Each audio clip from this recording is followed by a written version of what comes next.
Hello student, welcome to in my SST class. So बच्चों, which is chapter number is 11 and your chapter name is मृदा एवं मृदा संरक्षण. सो बच्चों, आज हम मृदा एवं मृदा संरक्षण के बारे में बात करेंगे. ओके, तो चैप्टर को बिना देरी करे स्टार्ट करते हैं. सबसे पहले बात करेंगे बच्चों हम मिट्टी. ठीक है, मिट्टी के बारे में. भारत की अधिकांश जमीन पर मिट्टी की एक पतली परत से ढकी हुई है. सभी प्रकार की फसलों को उगाने के लिए मिट्टी की ही आवश्यकता होती है. सूर्य, जल और वायु प्रकृति के दिए गए उपहार हैं. इन उपहारों में मिट्टी भी एक आवश्यक तत्व है. ठीक है, जैसे बच्चों सूर्य, जल, ठीक है, और वायु प्रकृति के दिए हुए उपहार होते हैं ना, वैसे ही मिट्टी भी एक बहुत अमूल्य तत्व है. ठीक है, मिट्टी का निर्माण पृथ्वी की ऊपरी परत की चट्टानों के टूटने फूटने से होता है. ह्यूमस के कणों के कारण मिट्टी उपजाऊ बनती है. उपयोगिता के आधार पर मिट्टी की 3 परतें होती हैं. ऊपरी परत, मध्य परत और निचली परत. 3 प्रकार होती हैं. 3 परत में मिट्टी होती है. ठीक है, ऊपरी परत, यह परत नरम और भुरभुरी होती है जिसमें पौधे उगाए जाते हैं. इस मिट्टी की मोटाई बहुत कम होती है, इसे ऊपरी परत कहते हैं. ये परत पेड़ पौधे की जड़ों में रुककर बहने से बच जाती है.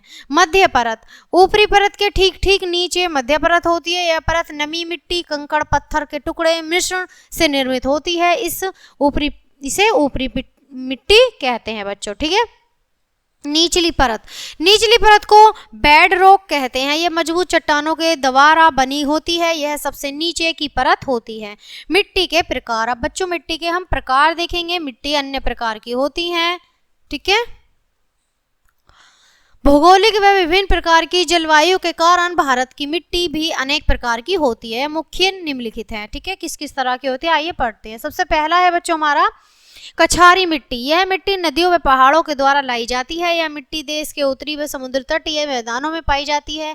यह मिट्टी रेत के कणों और हुम्यूस से बनी होती है जो अधिक उपजाऊ होती है. गेहूं, चावल, पटसन की खेती के लिए बागड़ और खादर मिट्टी बहुत उपयोगी होती है. यह मिट्टी गहरे रंग की होती है.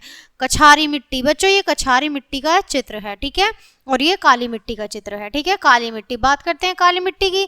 दक्षिण के पठार के पश्चिमी भाग में ज्वालामुखी की चट्टानों से इस मिट्टी का निर्माण होता है. पृथ्वी की परत के नीचे चट्टानें पिघली अवस्था में रहती हैं. पृथ्वी की ऊपरी सतह कमजोर होने के कारण पिघली हुई चट्टानें विस्फोट के साथ ऊपर आती हैं. इस पदार्थ को लावा कहते हैं बच्चों. ठीक है, इस पदार्थ को क्या कहते हैं? लावा कहते हैं. ओके, बात करते हैं. ठीक है, जो ठंडा होकर चट्टानों के रूप में धारण कर लेता है. ये चट्टानों मौसम के प्रभाव से टूट फूट कर मिट्टी का निर्माण करती हैं. यह मिट्टी काली मिट्टी कहलाती है. इसमें नमी बहुत देर तक रहती है. काली मिट्टी कपास की खेती के लिए सर्वोत्तम है, साथ ही गन्ने तथा गेहूं के लिए भी उपयुक्त है. लाल मिट्टी बात करते हैं बच्चों लाल मिट्टी की. यह मिट्टी परतदार चट्टानों के टूटने से बनती है. यह मिट्टी अधिक उपजाऊ नहीं होती. उपयुक्त खादों व पर्याप्त सिंचाई के कारण इसमें ज्वार, मूंगफली, मक्का, तंबाकू की फसल उगाई जा सकती है. तमिलनाडु, कर्नाटक और उड़ीसा, बिहार में इस प्रकार की लाल मिट्टी पाई जाती है. इसमें लोहे के अंश होने के कारण यह लाल मिट्टी कहलाती है बच्चों. ठीक है, बात करते हैं रेतीली या भुलई मिट्टी की. ठीक है, रेतीली मिट्टी का निर्माण वर्षा की कमी के कारण होता है. इन भागों में ये बच्चों लाल मिट्टी का चित्र है, ये रेतीली मिट्टी का और ये लैटराइट मिट्टी का. ठीक है, जिन भागों में वर्षा कम होती है वहां वनस्पति भी कम होती है. वनस्पति न होने से तेज वायु चलने के कारण वहां की चट्टानें बड़े बड़े कणों में टूट जाती हैं, जिससे रेतीली मिट्टी का निर्माण होता है. यह मिट्टी हल्के स्लेटी रंग की होती है. इसमें खजूर, ज्वार, बाजरा आदि उगाए जाते हैं. भारत में राजस्थान राज्य के अंतर्गत यह मिट्टी पाई जाती है. इसमें कपास और खजूर खूब उगाए जा सकते हैं. ठीक है, अब लैटराइट मिट्टी के बारे में पढ़ते हैं. भारत के समुद्र तटीय भागों में पाई जाने वाली यह मिट्टी कुछ लालिमा लिए हुए पीले रंग की होती है. यह मोटे कणों वाली मिट्टी होती है.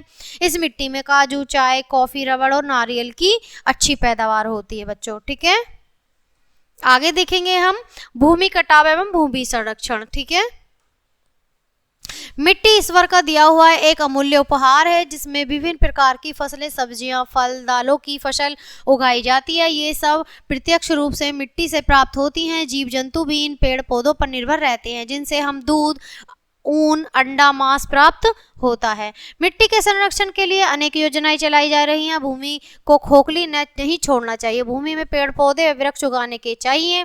वर्षा का पानी व तेज हवाएं उपजाऊ भूमि की मिट्टी को बहाकर दूर ले जाता है। इस कारण भूमि बंजर हो जाती है। पेड़ पौधों की अधिक संख्या होने के कारण बाढ़ के जल बहाव की गति कम हो जाती है और मिट्टी का कटाव भी रुक जाता है।